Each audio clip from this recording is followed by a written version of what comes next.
Muchísimas gracias, es un verdadero placer, hola.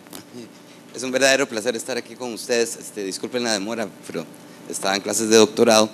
Y bueno, vamos a hablar un poquito de cómo plantear dentro de un sistema de oralidad lo que es la teoría del caso, es decir, lo que es la estrategia y la técnica de cómo litigar.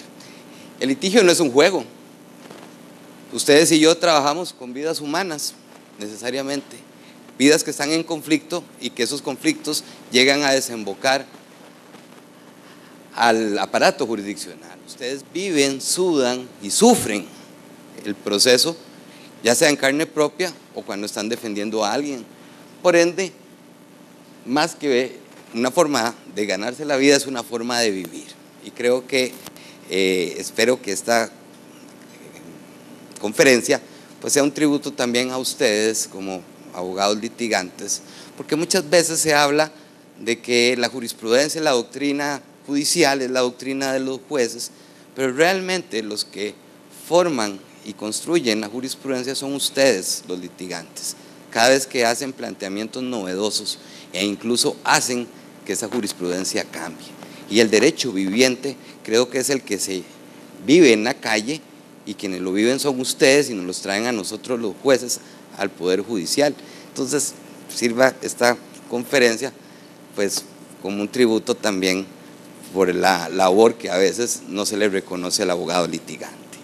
Por ende, litigar no es solo teoría, sino que también requiere de técnica y estrategia. Así que bienvenidos al mundo de la estrategia para litigar y vamos a ver lo que es el cálculo probático y la teoría del caso. ¿Qué es una teoría del caso? Es un término novedoso que se habla por aquí, se habla por allá, pero pocas personas nos explican qué es realmente una teoría del caso. Bueno, cualquiera podría decir, bueno, una teoría del caso es la forma en cómo yo planteo mis cuestiones al juez, pero es más allá. Es un verdadero juego de ajedrez. Don Jimmy, ¿a usted le gusta jugar ajedrez? Bueno, entonces, por ejemplo, si usted juega contra mí, yo salgo, qué sé yo, con el peón del rey al frente, ¿usted qué haría si yo hago ese movimiento? El peón del rey al frente. Pues, bueno, hay varias. Una es seguir jugando mi juego y sacando el peón del rey para pararlo en esa primera jugada. Entonces chocamos frente a frente. Y si me quiere hacer un mate al pastor, entonces, o le quiero hacer yo el mate al pastor, mando el alfil y usted ya sabe por dónde va, entonces va a poner el caballo a la derecha. Exactamente así es litigar.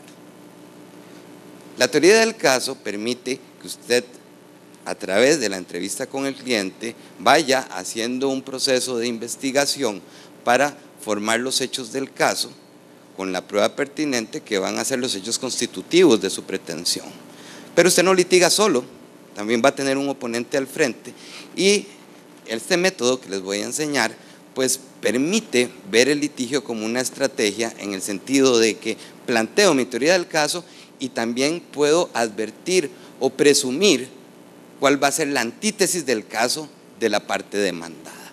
Por ello, la teoría del caso es un planteamiento metodológico. ¿Quién lo hace? Los abogados de las partes. ¿Cuándo? Al momento en que conocen los hechos del conflicto. ¿Cómo lo hacen? Bueno, muy bien. Ustedes, generalmente llega un cliente a la oficina de ustedes, les expresa o les cuenta un conflicto, un problema que tienen, y ustedes, esa es la información de primera mano que tienen, el primer acercamiento que tienen al caso. Una versión subjetiva, por supuesto, parcializada, no podemos obligarle a tener imparcialidad a quien es parte, ¿verdad? Sometida a todo tipo de cuestionamiento, porque también no vamos a creer todo lo que el cliente nos diga, ¿verdad?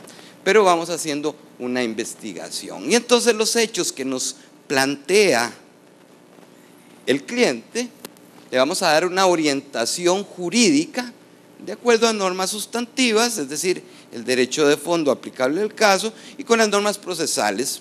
Y es ahí cuando determinamos cuál es la vía procesal en la cual vamos a dirimir el juicio. conectándolos con el material probatorio que eventualmente tenemos, aquel que eventualmente podemos llegar a tener, y también determinando si hay prueba que se perdió del todo o qué prueba más bien tiene el contrincante. Y es exactamente como jugar ajedrez, porque el rival tiene algunas armas y nosotros también. ¿Para qué se hace la teoría del caso? Para que el juez la tome como suya y que la teoría del caso mía sea la teoría de la sentencia.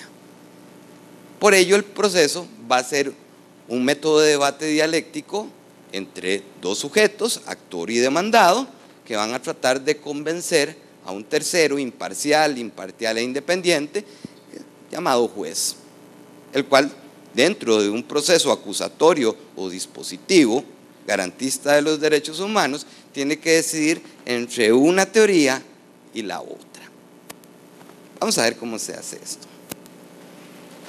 Toda teoría del caso se basa en un trinomio inseparable.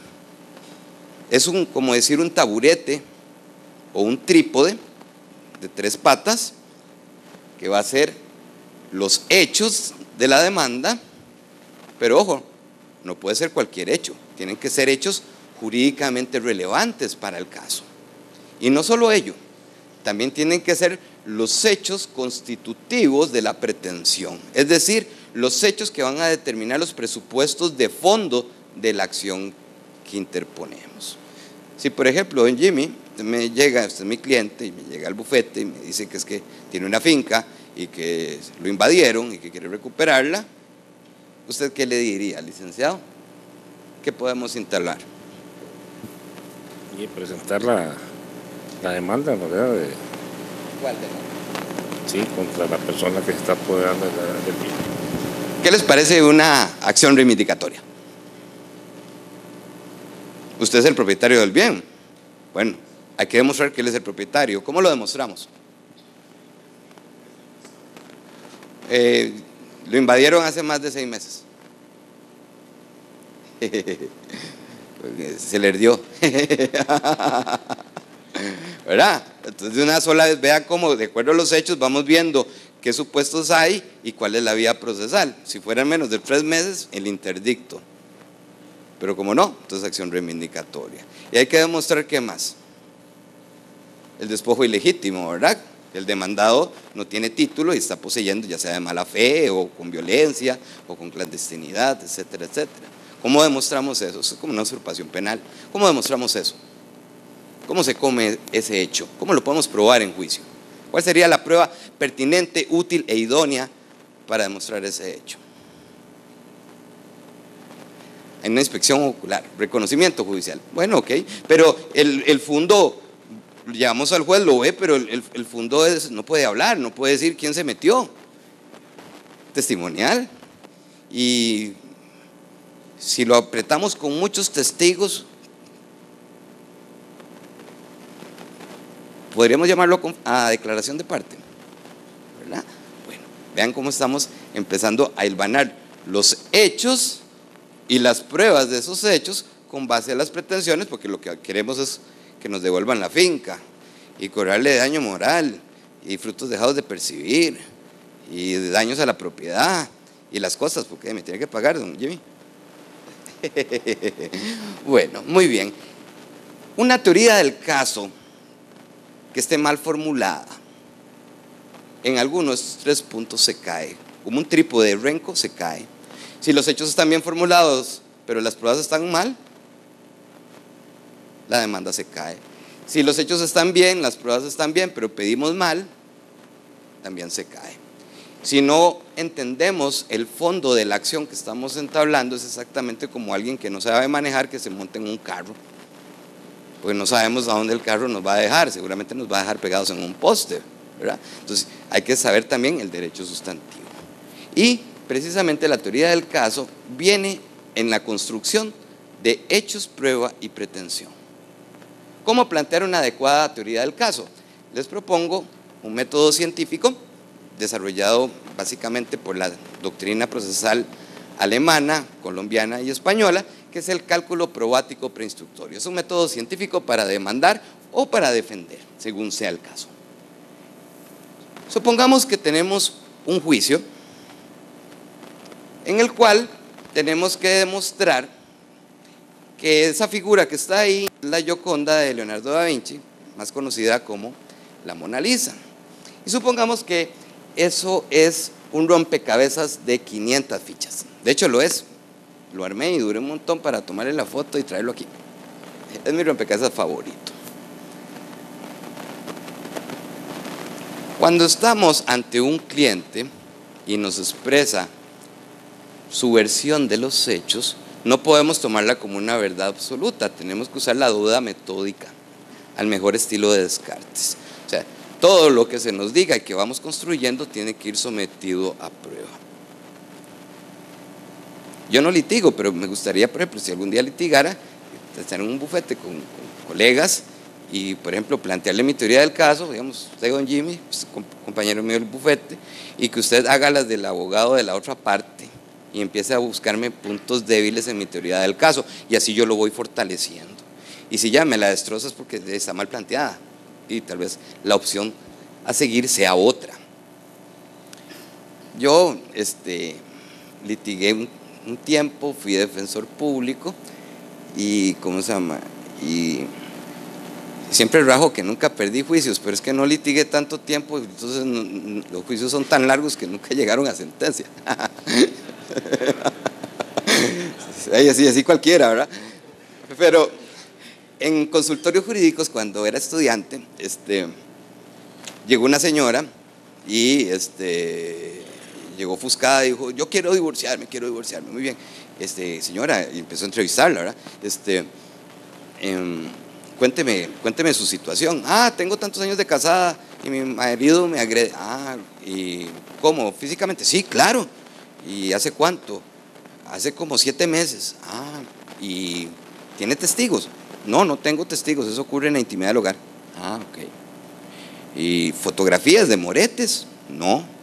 ¿Un certificado médico, una epicrisis? ¿No busco ayuda? No. Y yo, ok.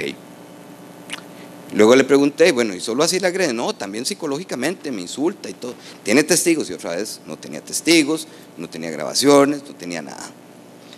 Entonces, yo me basé en mi teoría del caso, en que formulaba los hechos, no tenía prueba, pero bajo un aforismo de valoración de la prueba en materia de familia, el testimonio de la agredida vale más que el del agresor, es la palabra de él contra la de ella, y me la jugué así. ¿Okay? Entonces viene y uno siempre tiene que ver por dónde le pueden entrar por otro lado, ¿verdad? Porque nadie a veces está exento de culpa. Entonces le pregunto que si ella lo agrede a él. Me dijo: no, licenciado, jamás. ¿Usted le ha sido infiel a él? No, jamás, Dios guarde, no sé qué. Yo tenía como 22 años y tal vez estaba muy pollillo, entonces, no sé, no vi. Y confié en lo que ella me dijo. Cuando notificaron y contestaron la demanda, llega al consultorio la notificación y la reconvención. Entonces la llamo por teléfono: nos contrademandaron. Pip, primer error, la contrademandaron a ella, no a mí, pero ok, ¿verdad? Por adulterio. Entonces ya la llamo y llega y le enseñó la reconvención, que decía que metía hombres a la casa y qué sé yo, pero no ofreció prueba el reconventor.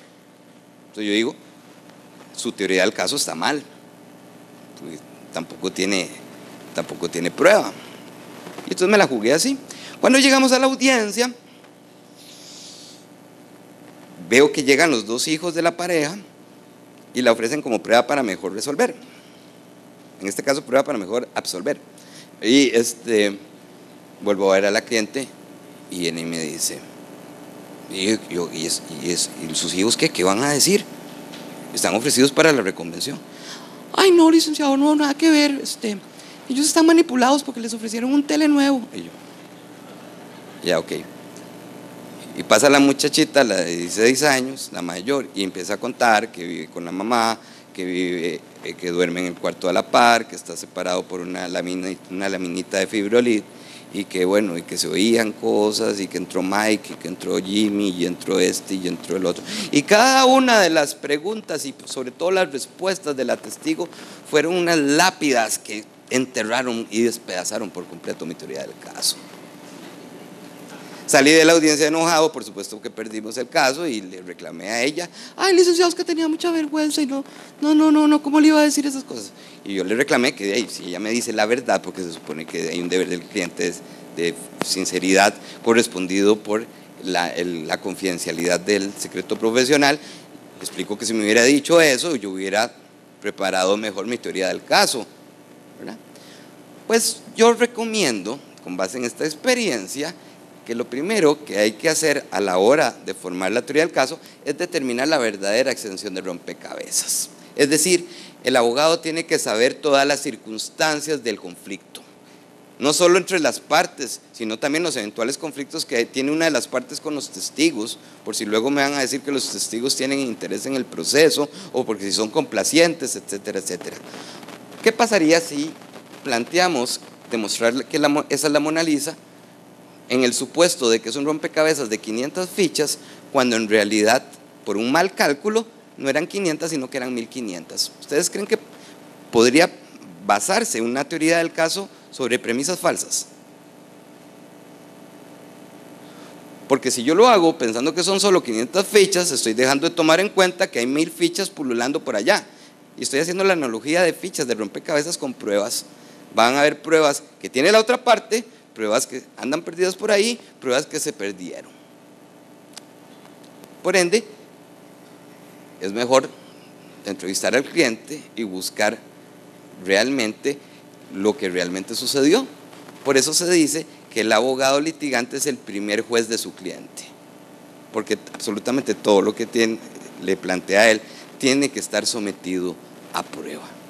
No se puede creer ciegamente en los clientes. Entonces, muy bien, supongamos que vamos a demostrar que esa es la Mona Lisa.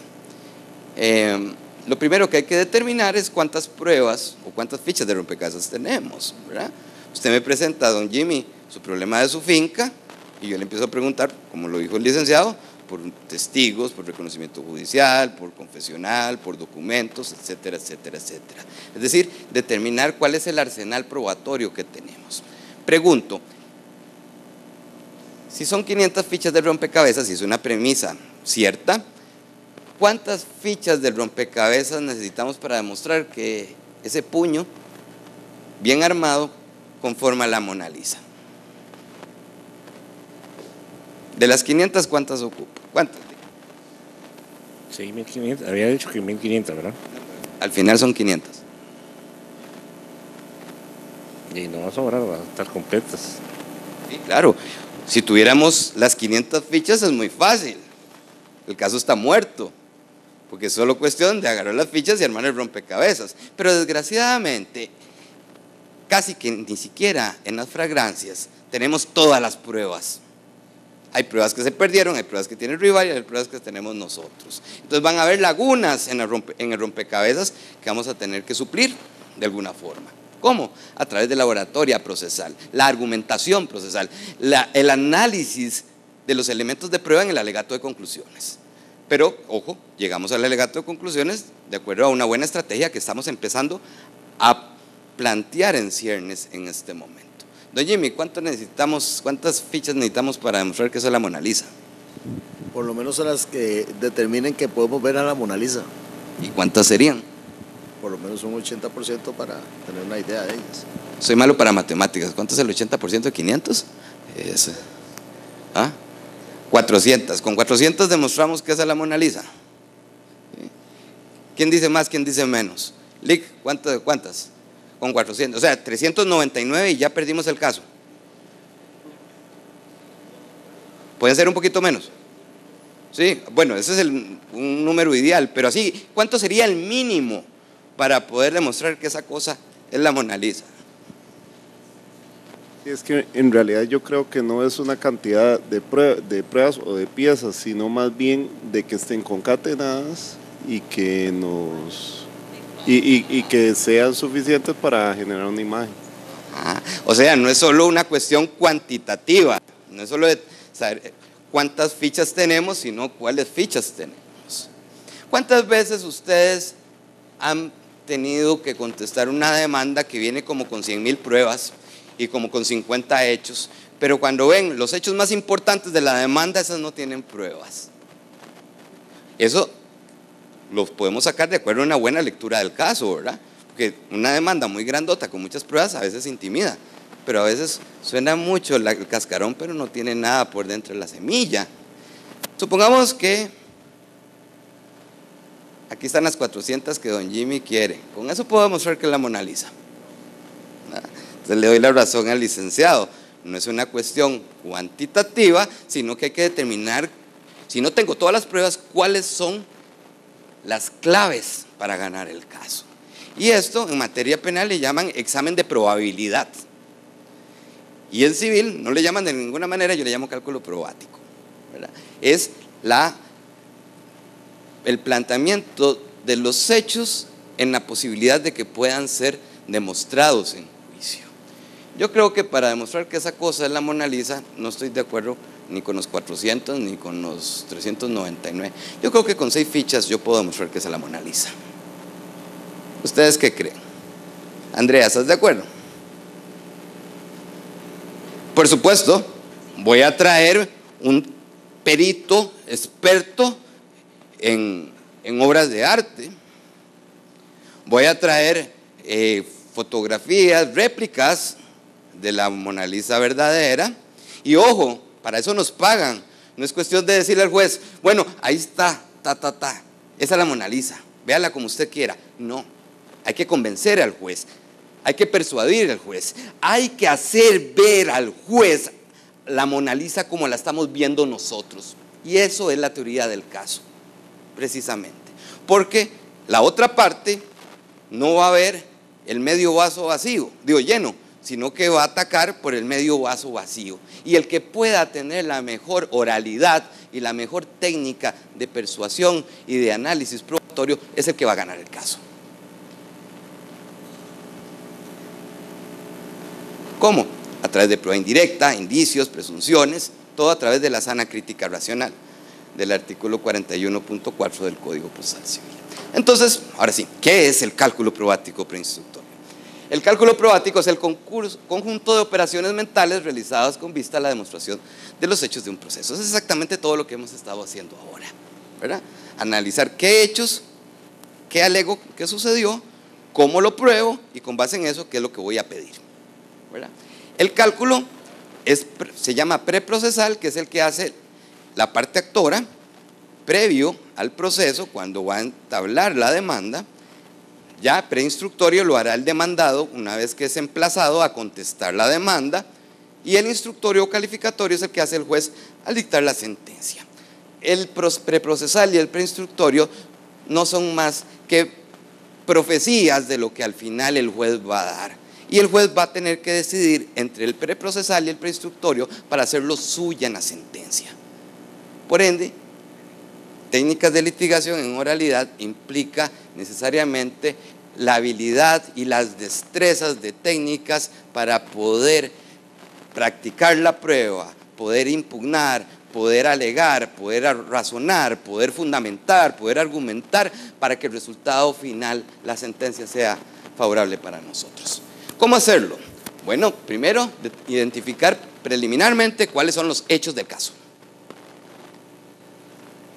Teniendo los hechos, entonces vamos a identificar las normas legales de fondo aplicables al caso, el derecho. Ojo, que de aquí ya van saliendo los requisitos de la demanda: fundamento de derecho, hechos de la demanda, ¿verdad? Y análisis de los problemas que se puedan presentar.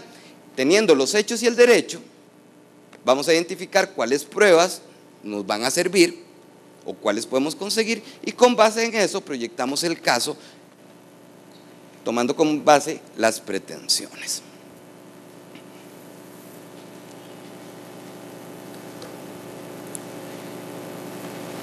¿Qué es hacer una demanda? Pregunto, ¿cuál es la diferencia entre las palabras conflicto, litigio y controversia? Si bien la jurisprudencia y la doctrina generalmente los usan como sinónimos, pero no es lo mismo. Si por ejemplo yo le digo al licenciado, deme esos anteojos, ¿verdad? Yo estoy ejerciendo una pretensión y él me la está satisfaciendo.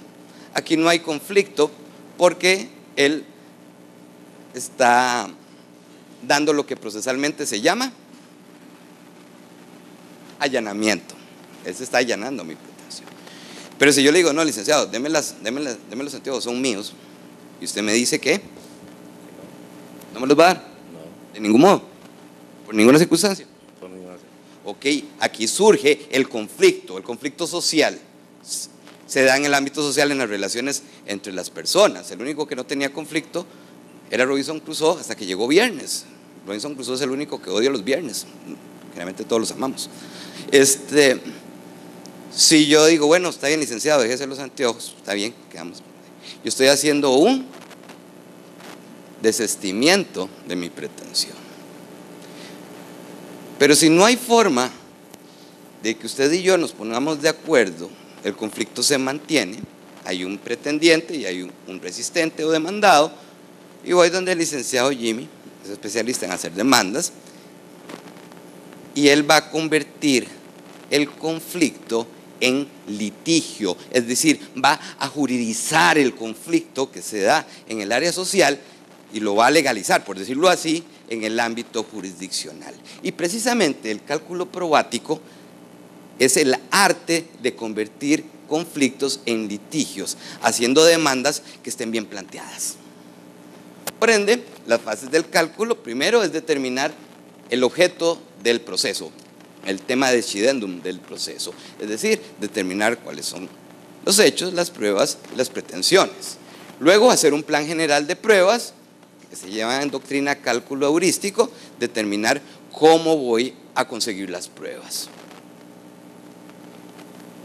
Luego vamos a hacer la previsión de la carga de la prueba, porque yo voy a alegar en la demanda que ocurrieron ciertos hechos, de los cuales, en tesis de principio, la carga de probarlos me corresponde a mí como parte actora, pero habrán hechos que tal vez sean notorios, evidentes o públicos. Esos no los tengo que probar. O tal vez habrán hechos que estén subsumidos por una presunción juris tantum. Esos tampoco los voy a ofrecer. Pero ¿qué pasaría si yo empiezo a alegar hechos sin ninguna técnica? Hechos que al rato y al final me perjudiquen, porque yo he visto autogoles así geniales de campeonato mundial en demandas mal planteadas, ¿verdad? Les pasaría exactamente como me pasó a mí en primer grado, que sufrí bullying por eso, todavía 30 años después. En primer grado hacen una mejenga y yo sabía que había que meter bolas en un marco, pero mi papá estaba estudiando en Europa y entonces no jugaba con él, entonces no sabía las reglas del juego. Entonces me pasan la bola y empiezo a meter goles con el pie y con la cabeza y empiezo a celebrarlos, pero de repente nadie los celebra conmigo. Entonces me decían, picado, perras, para allá. Entonces he estado en miles de juicios en que llega el testigo de la parte actora y el abogado de la parte actora hace todas las preguntas que desacreditan al testigo, y uno se queda aquí en el estrado, uno no dice nada y se queda, ¿qué es esto? Está haciendo todas las preguntas del otro mae.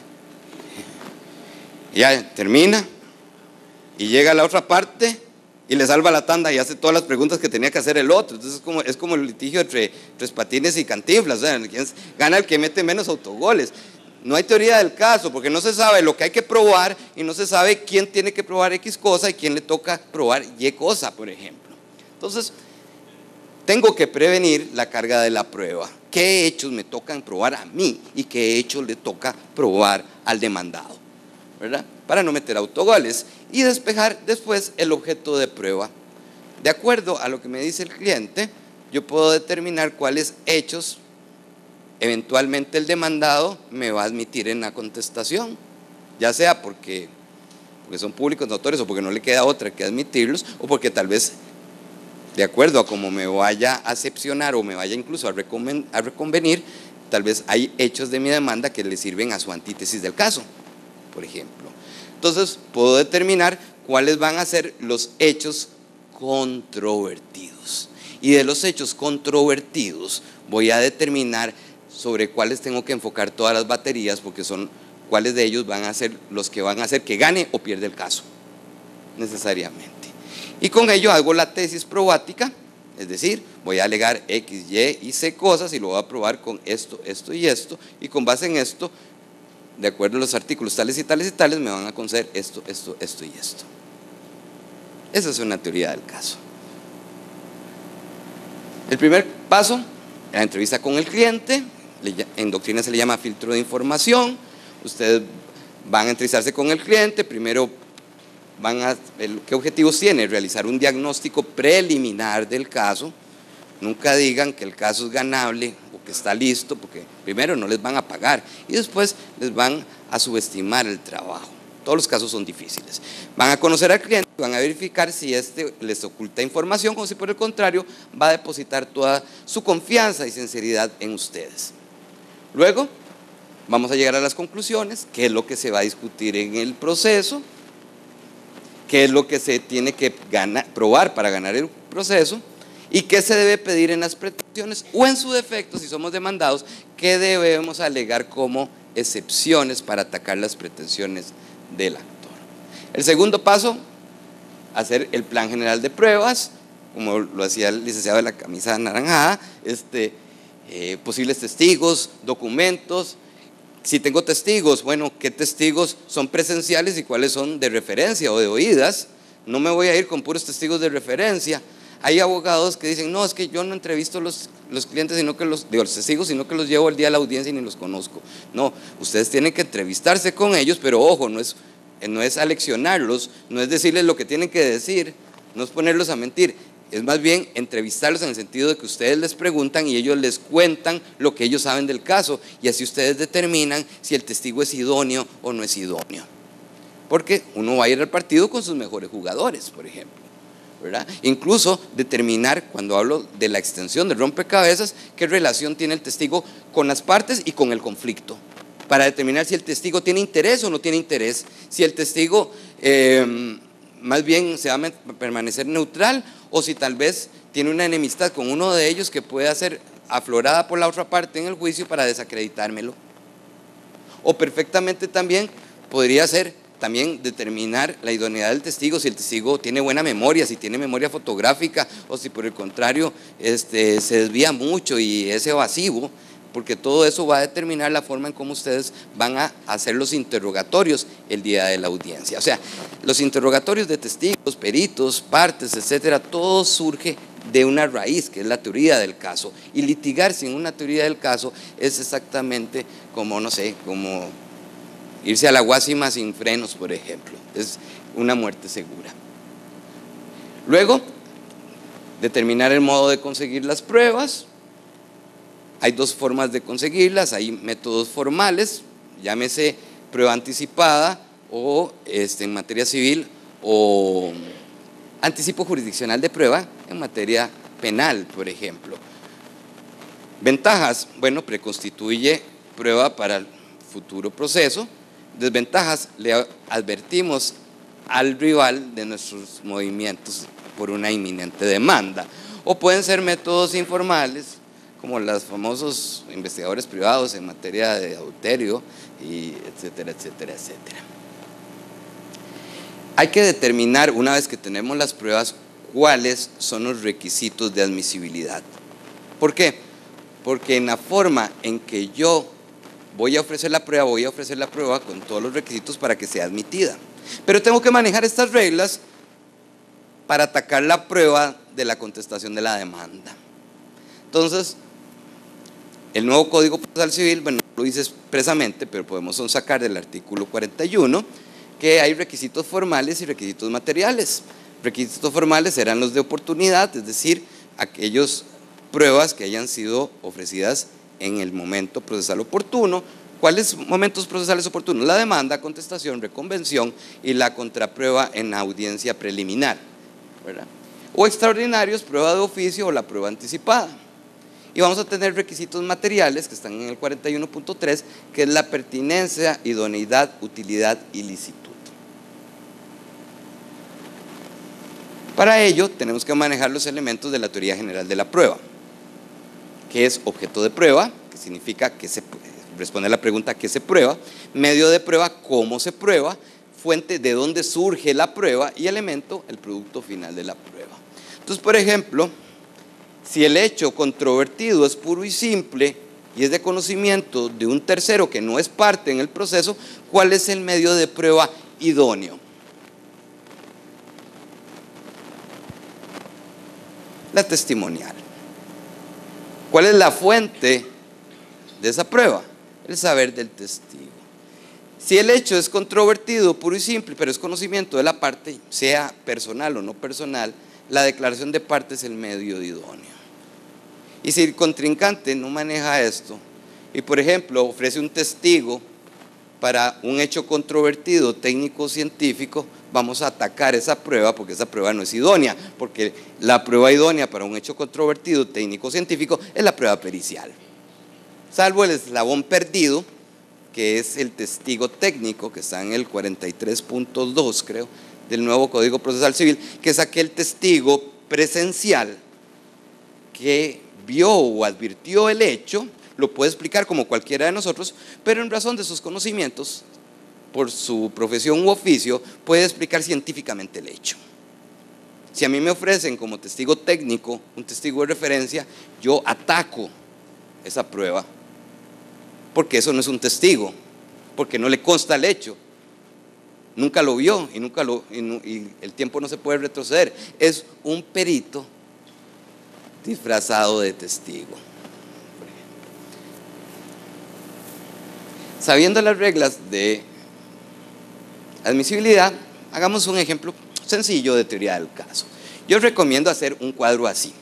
Hacen una columna, los hechos, que es lo que debo probar, cuál es la fórmula probática, es decir, cuáles son las pruebas que tengo para cada hecho y cuáles son las pretensiones. E incluso una cuarta columna, la posible refutación de la parte demandada. Es decir, como cuando yo estaba jugando hace un momento ajedrez imaginario con Don Jimmy, ¿verdad? Hago una jugada y vaticino cuáles van a ser las próximas 3 jugadas de él para poderlo contraatacar.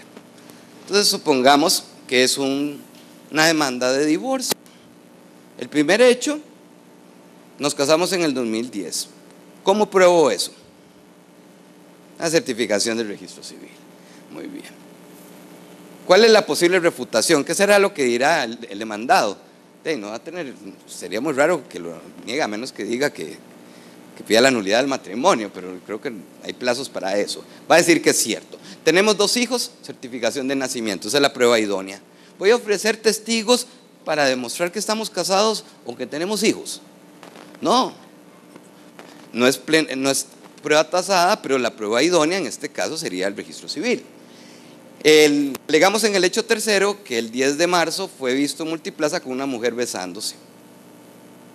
Bueno, aquí podríamos tener, si fuera un caso ficticio, podríamos tener todas las pruebas que quisiéramos, pero desgraciadamente los únicos que lo vieron fue Ana y José. No tomaron videos, ni fotos, ni nada, ¿verdad? Los vamos a ofrecer de testigos. ¿Les parece prueba idónea esa? No.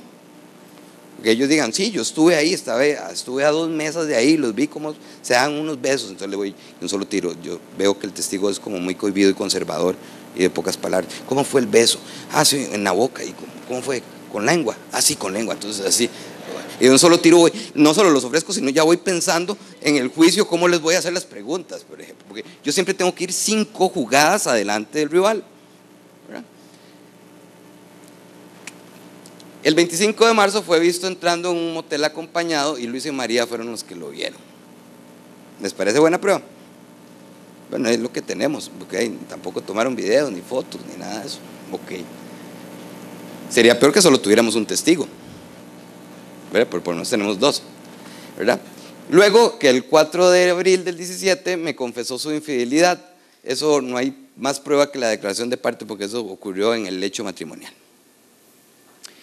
Y luego que se fue de la casa sin decir nada el 5 de mayo, y tenemos de testigo el hermano de la actora, que se lleva pésimo, obviamente, con el cuñado a quien vamos a demandar. Y el hermano es le cuesta controlar su inteligencia emocional, se altera muy rápido y todo, hay que terapiarlo, porque desgraciadamente es el único testigo que tenemos para ese hecho. Ven que hay que trabajar la prueba desde el principio y no dejarlo 24 horas antes de la audiencia, en que le preguntamos a alguien: Carlos Picado, ¿qué le voy a preguntar al testigo? Vi su libro y no sé qué preguntar. No, eso tiene que ser desde el principio, necesariamente. Ahora bien, vean que de la teoría del caso, de este cuadro, luego pasamos a la formulación formal de la demanda. ¿Qué pasaría si el hecho 3, 4 y 5 los formulamos como un solo hecho? O sea, que el 3, 4 y 5 en la demanda se formule como solo el hecho tercero. Eso es lo que en doctrina se llama un hecho polifáctico. Cuando afirmas en la demanda o en la contestación como un solo hecho diferentes acontecimientos que ocurrieron en diferente tiempo y lugar. Entonces, por ejemplo, si eso fuera un solo hecho, tendríamos 4 testigos y una declaración de parte para un solo hecho. Supongo, Ana y José solo les consta lo del 10 de marzo y a Luis y María solo lo del 25 de marzo. Yo me imagino que es muy probable que el juez me vaya a reducir el número de testigos por prueba superabundante. Ok. En tesis de principio, un buen juez ordena reducir los testigos, pero le deja la parte que elija con cuáles testigos va a ir. Pero he visto en la práctica que no es así, que el juez termina diciendo cuáles testigos van y cuáles no. Y cuando llegan, los jueces hacen las preguntas, les pedazan toda nuestra teoría del caso, cuando no deberían hacerlo porque los que prueban son las partes y no el juez. Bueno, supongamos que aceptaron solo a Ana y a José y a Luis y a María no. ¿Qué va a pasar? ¿Cuál es el hecho más importante de todos esos que están ahí en un juicio por adulterio? A ver, ¿quién vota por el tercero? ¿Quién vota por el cuarto? Sí, sexo. El cuarto es el más importante. Que ese indicio de ahí, si supuestamente entraron al motel, no fue para deshogar margaritas, ¿verdad? Bueno, me están quitando a Luis y María, que son los testigos del hecho más importante. Y al no tener prueba, le van a preguntar a Ana y a José sobre el hecho cuarto, lo del motel, y van a decir: no, yo no estuve ahí. ¿Cómo va a quedar la demanda? Sin lugar, ¿no? ¿Y a dónde está el cáncer? En la técnica, porque en vez de poner los 3 hechos separados y en forma cronológica, se ponen todos como uno solo. Hay verdaderas demandas que parecen novelas de García Márquez, parecen realismo mágico. O sea, vamos de un año, luego pasamos a otro, y así como la serie de Luis Miguel, no sé si la han visto, exactamente igual. O sea, estamos en el 88, luego estamos en el 90 y luego en el 2001. Vean cómo con una cuestión meramente de redacción se puede perder un caso. Luego, el séptimo, que a raíz de todo lo que sucedió, la ha sumido en depresión y va a terapia. Y ponemos un testigo técnico, que es el doctor que lo ha venido, el terapeuta que lo ha venido atendiendo. ¿Qué es lo que va a decir de todo esto? Va a decir que es parcialmente cierto que está en multiplaza con una mujer, y va a poner de testigo a esa mujer, diciendo que no, que nada de besos. Y luego que estaba en el motel, va a decir que no es cierto. Vamos a ver cómo se formula la demanda. Primero, exponer el cuadro fáctico, los hechos cronológicos uno por uno, determinados qué, cómo, cuándo y dónde. En tal lugar, a tal hora, en tal día, se vio al demandado entrando al motel tal, por la puerta suroeste de no sé qué, en San Francisco de Ríos, acompañado de una rubia, qué sé yo, ¿verdad? Hay que determinar la relevancia de los hechos. No vamos a poner de hechos, hecho séptimo, que el demandado es un infiel descarado y que me ha ultrajado como mujer, y que no se pueden poner opiniones como hechos, ni en los hechos, ni en las pretensiones, ni en las medidas cautelares, ni en nada. Guardémonos las opiniones para el alegato de conclusiones, para tocar las cuerdas sensibles del juez a favor de nuestro cliente, pero no tratemos de mostrar la demanda de la forma más objetiva posible. Luego, la exposición de la necesidad de las pruebas. Acordémonos que el actor tiene la posibilidad de ofrecer más pruebas en la audiencia preliminar. Bueno, ahí ese ofrecimiento es oral. Yo tengo que explicarle al juez por qué, de acuerdo a los hechos que hicimos en la demanda, esa prueba es pertinente, útil, idónea y conducente, porque es importante esa prueba para el proceso, por ejemplo. Y ahí ya no es citar un escrito con un montón de jurisprudencia y doctrina, no, hay que hablar, hay que argumentar y convencer al juez. Si esa prueba es necesaria, traigámosla para acá. Ahora vamos a quitarnos el chip y ya no vamos a pensar como parte actora, ahora vamos a pensar como parte demandada. Nos han emplazado y tenemos un cliente con la notificación de la demanda de adulterio que estábamos viendo. ¿Qué es negar y qué es excepcionar en derecho procesal? Si don Jimmy me demanda en un monitoreo dinerario y me dice que le debo 500,000 colones y yo digo simplemente no es cierto, eso es negar. Una vez una alumna me decía que para qué le enseñaba contestación de demanda, que era muy fácil poner no es cierto, no es cierto, no es cierto, no es cierto. No, eso no es así, porque esto es estratégico, ¿verdad? Si yo solo niego el hecho, porque el hecho, la obligación y la exigibilidad de la obligación la tiene que demostrar don Jimmy, y yo digo que no es cierto, eso implica una inercia probatoria. ¿Cuándo hago inercia probatoria limitándome simplemente a negar? Cuando yo veo la demanda de don Jimmy y veo que no tiene buena prueba. Y digo, ay, que no va a probar nada. Pero si don Jimmy viene con buena prueba, no voy a poder limitarme a negar el hecho, sino que voy a decir, no es cierto, no le debo, porque yo ya le pagué los 500,000 pesos. Y al hacerlo, ahí no estoy negando, sino que estoy excepcionando. Estoy negando el hecho como es formulado y estoy afirmando algo que ocurrió en su lugar. ¿Y quién tiene la prueba de ese hecho? El demandado, porque es el hecho extintivo, impeditivo o modificativo de la pretensión del actor, cuya carga de la prueba, de acuerdo al 41.1 del nuevo código, le corresponde al demandado. ¿Cómo hacer esto? Con una antítesis del caso.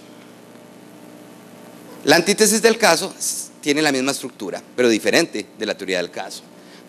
Vamos a basarnos en hechos extintivos, modificativos o impeditivos. Por ejemplo, el pago es una forma de extinción de las obligaciones, ¿verdad? Voy a ofrecer contrapruebas y tengo que ofrecer prueba del pago, y con base en eso alego la excepción de pago. Es también un trinomio indivisible. Si la contestación, las excepciones no están de acuerdo a las pruebas y los hechos, se cae. En un monitoreo es aún mayor, porque la exigencia en materia de cobros es que la oposición sea fundada. Y ojo, ya no es oponer todas las excepciones del 298 del Código Procesal Civil del 90, no, ahora el 37.3 nos da toda una lista de excepciones procesales y materiales, y hay que oponer las que procedan y hay que fundamentarlas.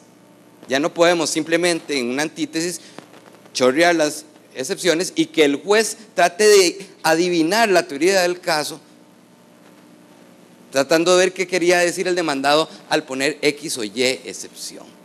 Hay que fundamentar y hay que probar, y por ello creo que la antítesis del caso es necesaria. Cuando ustedes llega un cliente con una demanda, ¿qué es lo primero? ¿Cuál parte de la demanda que tienen que contestar? ¿Cuál es la parte que vende primero? De don Jimmy, ¿qué ve primero al notificarle una demanda? Las pretensiones. Perfectamente bien contestado. Igual los jueces lo hacemos igual. La pretensión es el corazón de la demanda, me va a determinar la naturaleza de la acción y me va a determinar la procedibilidad de la vía procesal, si es un proceso ordinario, sumario, monitorio, incidental, etcétera, ¿verdad? Vemos la pretensión, luego nos vamos a los hechos y luego nos vamos a la prueba, y de acuerdo a ese análisis vamos a ver los puntos débiles de la demanda. Y ojo, aquí es muy importante ver que el derecho de defensa del demandado es que siempre la estrategia procesal del demandado va a ser con base en las carencias de la demanda, y por eso refuto absolutamente el Código Procesal Contencioso Administrativo, que permite que el juez ordene modificar las pretensiones, incluso en el alegato de conclusiones, dejando en indefensión al demandado, porque el demandado ha estado litigando todo el proceso en aras de las falencias de la demanda para que venga el juez y de oficio venga a redactarle las pretensiones al actor. Y no es justo porque es 2 contra 1, porque el juez se convierte en pretendiente. Hay que tomar en cuenta a la hora de analizar la prueba del actor la pertinencia y la conexión de la contraprueba que vamos a ofrecer para atacar las pruebas de él. Tiene que ser fuego contra fuego. Y también eventualmente determinar, X prueba que él ofreció también me sirve a mí de acuerdo a mi antítesis del caso. Eso también puede suceder. Tomando en cuenta que los hechos que presuponen las excepciones y que van a ser carga de la prueba de nosotros. Por ello, vamos a determinar nuestra propia antítesis del caso con el cálculo heurístico, ¿verdad? Vamos a hacer nuestra propia teoría del caso con nuestras propias pruebas. Tiene que ser excluyente del actor, es decir, tiene que ser lo suficientemente fundamentado y capaz de declarar sin lugar la demanda, ¿verdad? Teniendo que probar los hechos que nos van a eximir de responsabilidad, atacando la prueba en contra y formulando nuestra propia fórmula probativa. Entonces, hagamos un ejemplo con base en el anterior de una antítesis del caso. Una antítesis del caso sería el mismo cuadro con contestación de hechos, contraprueba y excepciones. ¿Qué pruebo? ¿Con qué pruebo? ¿Y qué alego? Entonces, muy bien, el hecho primero era que estaban casados, es cierto. ¿Ofrezco prueba? No. Es un rollo porque he visto muchas demandas, contestaciones de demandas en que ofrecen prueba de hechos que están aceptando y los hechos no son controvertidos. Entonces ahí hay que rechazárselas. Que tuvieron 2 hijos, ¿es cierto? Tampoco. El hecho tercero, que estaba en Multiplaza, en Pops, dándose unos besos con una muchacha, dice que es parcialmente cierto, que sí estuvo ahí, pero que estaba con una cliente en reunión de negocios y ofrece de testigo a la clienta y tal vez a un tercero. ¿Les parece? Ahora bien, aquí nos vamos a ir de trompadas. El que tenga los mejores testigos gana, ¿verdad? Claro, es un caso hipotético. No siempre tenemos a disposición todas las pruebas que podemos inventar, ¿verdad? El cuarto hecho, el del motel, que es el motel el más importante, ¿verdad, licenciado? Sí, porque adulterio es tener acceso carnal con otra persona que no es su esposa, ¿verdad? Dice que es parcialmente cierto, que sí es cierto que entró al motel ese día y en ese carro y con esa rubia, pero que iba acompañado con la secretaria a firmar un contrato con el dueño del motel y ofrece a la secretaria. Y yo creo que ustedes acaban de hacer el cálculo probático porque yo creo que me están dando por no probado el hecho de mi contestación. Bueno, puedo ofrecer también como documental el contrato que se firmó ese día.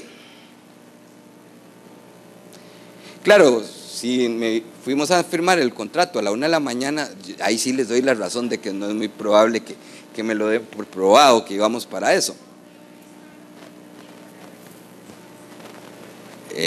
Yo creo que los moteles no dan esa información.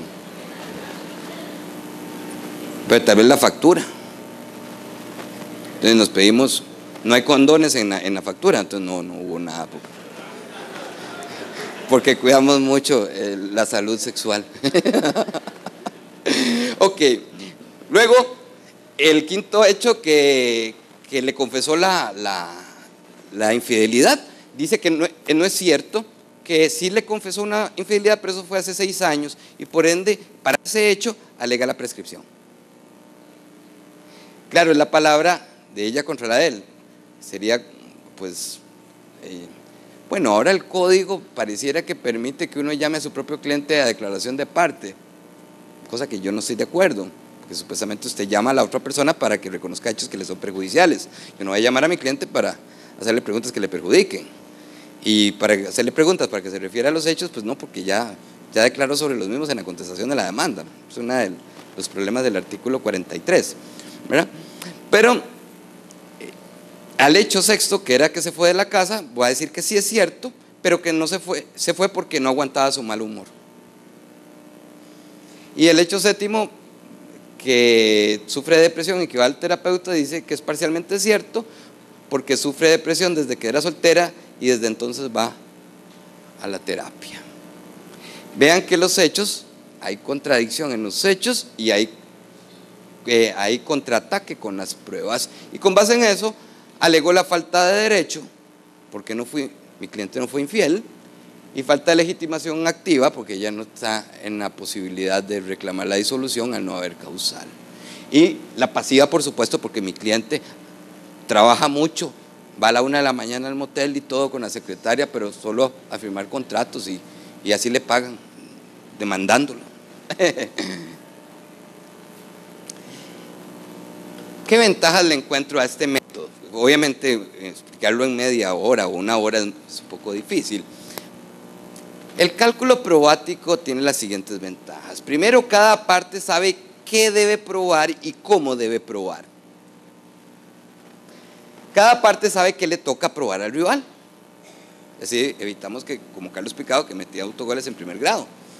Luego, los hechos van a estar de acuerdo a las pretensiones o a las excepciones. Es decir, hay menos posibilidad de que hayan hechos irrelevantes. He visto, por ejemplo, en contencioso administrativo que los jueces se meten mucho con los hechos de la demanda y terminan formulándoselos y eliminando unos y otros, casi que calificando en la audiencia preliminar los hechos. Pero también a veces es porque le ponemos mucha cosa, como que nos pagan por páginas. Entonces no hagan tantas páginas, o hagan la letra 26 para que entonces se vean más gordas. Facilita la redacción de la demanda y de la contestación. La prueba ofrecida es pertinente, útil y idónea, porque ustedes ven el hecho, ven la naturaleza del hecho y así determinan cuál es el medio de prueba idóneo para esa prueba, y entonces tienen más posibilidades de que la prueba les sea admitida. Y por otro lado, los hechos controvertidos van a estar identificados, pero desde el principio del proceso, y así ustedes van a saber cuál es la estrategia a seguir el día de la audiencia y sobre cuáles pruebas y sobre cuáles hechos tienen que trabajar más. Y por ende, le ayuda al juez a fijar el objeto de prueba, y así el juez no se sale con hechos que no están ni en la demanda ni en la contestación, ni con pretensiones que no estén formuladas en la demanda ni en la contestación. Evitamos fallos incongruentes y por ende nos ahorramos que anulen sentencias. Entonces también les ayudan también al sistema de administración de justicia. Facilita la técnica y la estrategia de interrogatorios y de contrainterrogatorios. ¿Por qué? Porque yo desde el principio sé que tal hecho lo voy a probar con tal testigo, y sobre estas circunstancias necesito que el testigo lo narre tal y como me lo dijo, ¿verdad? Y también ayuda a sintetizar el alegato de conclusiones. Yo, por ejemplo, enseño que para hacer un alegato de conclusiones, digamos que yo soy el demandado, no tengo que leer ni tengo que comerme todo el expediente, uso ese cuadro. Entonces, por ejemplo, digamos: señor juez, gracias por darme la palabra para alegato de conclusiones. Esta demanda de divorcio por adulterio es absolutamente irracional. Primero, tenemos que decir qué se probó y qué no se probó. Se tiene que tener por probado los dos primeros hechos porque no son controvertidos, señor juez. En cambio, el hecho tercero ha quedado demostrado de que mi cliente efectivamente estaba en Multiplaza con una clienta, una rubia, ¿cierto?, identificada por los testigos perfectamente, pero que no ocurrió en ningún momento ningún beso ni ningún acto impropio que venga a poner en duda el deber de fidelidad de mi cliente hacia la parte actora. Esto con base en el testigo de la secretaria tal y tal y tal y tal. Entonces voy de un solo tiro diciendo los hechos que están probados y voy analizando las pruebas en el alegato de conclusiones, y cierro después explicando por qué, con base en esos hechos probados, las excepciones tienen que ser acogidas. Es mucho más fácil, máxime cuando un juez nos dan 5 minutos o menos para hacer un alegato de conclusiones, que vamos como si nos estuviera llevando el toro por detrás, ¿verdad? Porque el juez tal vez ya son las 4:30 y ya se quiere ir, y tenemos un mes de juicio y quiere que sintetice toda la prueba en 5 minutos. Este método funciona para ese tipo de cosas. Nosotros vamos a dar un curso, don Jimmy y yo, próximamente, de técnicas de litigación, ya más largo, con más sesiones, en que hacemos juicios ficticios, vemos películas, vemos videos de juicios, analizamos interrogatorios, los ponemos a ustedes a hacer algunos de abogados, otros de jueces, pasan al frente, hacen interrogatorios de testigos, alegatos y todo, aplicando este método del cálculo probático preinstructorio. Por ende, creo que la teoría del caso o el cálculo probático preinstructorio nos facilita la lectura del caso a todos, tanto al abogado de la parte actora, a la de la demandada y al juez, e inclusive también a los órganos superiores, porque en los tribunales de apelaciones e incluso en casación hay que ir quitando lo que no está agraviado, y entonces se centra el análisis del recurso mucho más fácil en segunda instancia y en casación.